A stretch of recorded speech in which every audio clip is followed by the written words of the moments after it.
한 주 기업 뉴스 리뷰 주간 기업 기상도입니다. 내수 척도인 소상공인과 전통시장의 경기 체감이 2달째 악화했습니다. 이어지는 물가 인상은 온 국민의 스트레스인데요. 그러면 한 주 있었던 다양한 기업 소식들 찾아 기업 기상도 출발합니다. 먼저 네이버입니다. 일본의 라인 강탈 논란 속에 네이버의 웹툰 나스닥 상장 임박 소식이 전해졌습니다.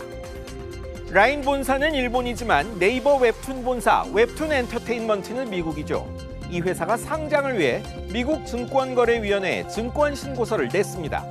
기업 가치는 30억에서 40억 달러, 조달 자금은 5억 달러, 약 7천억 원으로 추정됩니다.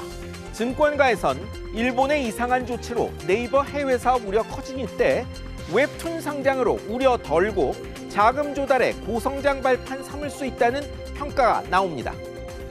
꺼림직한 점은 일본 임원들이 장악한 라인 야후가 28.7% 지분 가진 점인데요. 네이버는 라인 야후와 관계 악화 시 서비스에 영향 미칠 수 있는 점을 위험 요소라고 신고서에 명시했다네요. 맞습니다. 투자자들에겐 큰 위험이죠. 이번엔 카카오뱅크, K뱅크, 토스뱅크, 인터넷 전문은행 3사입니다. 작년 고금리 대책으로 도입된 대환대출 플랫폼 사업의 승자란 점이 분명해졌습니다. 1분기 말 카카오, K뱅크 주택담보대출 잔액이 31조 4천억 원, 석 달 새 4조 7천억 원 이상 18% 늘었습니다. 규모가 훨씬 큰 KB 등 4대 은행 증가율 1.5%와 비교가 되죠. 토스뱅크는 아직 전월세 보증금 대출만 하는데요. 여기도 작년 말 4천억 원이던 게 1분기 말 9,600억 원 육박했습니다. 사람별로 없고 점포 없어 비용 싸니 이자가 낮죠. 한눈에 비교해본 대환대출 이용자들이 많이 갈아탄 이유입니다. 대출 시장 매기 노릇 제대로 한 셈입니다. 이제 흐린 기업입니다. SK그룹으로 시작합니다. 총수의 이혼 소송 판결이 지배구조 위기감을 불러오고 있습니다. 재산 분할에 현금 1조 3천억대와 위자료 20억 원 주란 판결 최태원 회장에게 내려지면서 물어낼 이자만 하루 1억 9천만 원이라고 합니다. 문제는 핵심 주식회사 SK지부는 이미 주식담보대출 상당분 받은 데다 그룹 지배구조 핵심이라 대량 매각도 불가능하다는 거죠. 아직 대출 안 받은 지분으로 대출 받든지 SK실트론 지분 팔 것이란 관측 나오는 이유인데 이렇게 해도 계산은 빠듯합니다. SK나 최 회장은 재정 부담도 크지만 마치 노태우 대통령 비자금과 비호로만 큰 것처럼 기업사가 왜곡됐다며 항고의사 밝혔죠. 어떤 확정 판결 나올지 기다려 보겠습니다. 다음은 한국 유통가 융단 폭격 중인 중국 쇼핑 앱 알리, 테무 보시죠. 무분별한 마케팅과 제품 안전 의구심 확산에 주춤해졌습니다. 모바일 인덱스 통계 보면 5월 두 앱의 설치가 4월보다 25% 급감해 7개월 만에 최소였습니다. 2달째 준 건데요. 이용자 수도 4월보다 5에서 6% 정도 줄었죠. 또 다른 앱 분석기관 자료 봐도 마찬가지입니다. 이런 가운데 알리서 파는 범람 그릇에서 기준치 4배 넘는 카드뮴 검출 소식 전해졌죠. 유럽연합이 한 주 전 알리, 쉬인에 이어 테무를 강력 규제 대상으로 지정했는데요.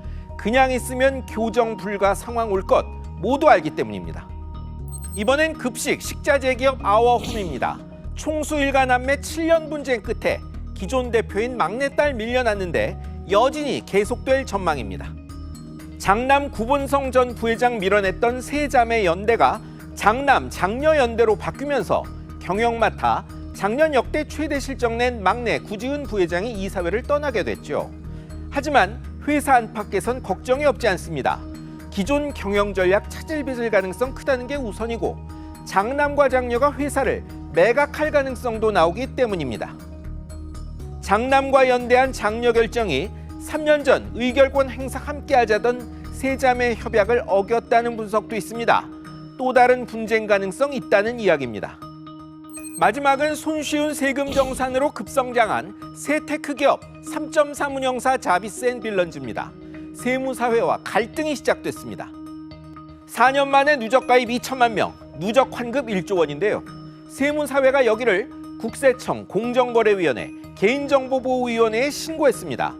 탈세 조장, 환급액 과장 광고, 주민등록번호 무단 수집이 이유죠. 3.3은 주민번호는 업무 후 파기하고 환급액은 예상치일 뿐이라 불법 없다고 반박합니다. 세무사회는 3.3 제휴 세무사 징계도 시사했습니다.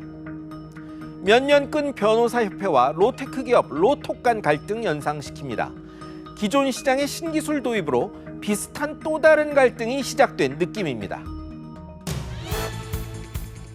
산유국에 대한 기대가 부풀며 증시가 요동쳤습니다. 심지어 상관도 없는 석유 제품 판매업체까지 주가가 급등했는데요.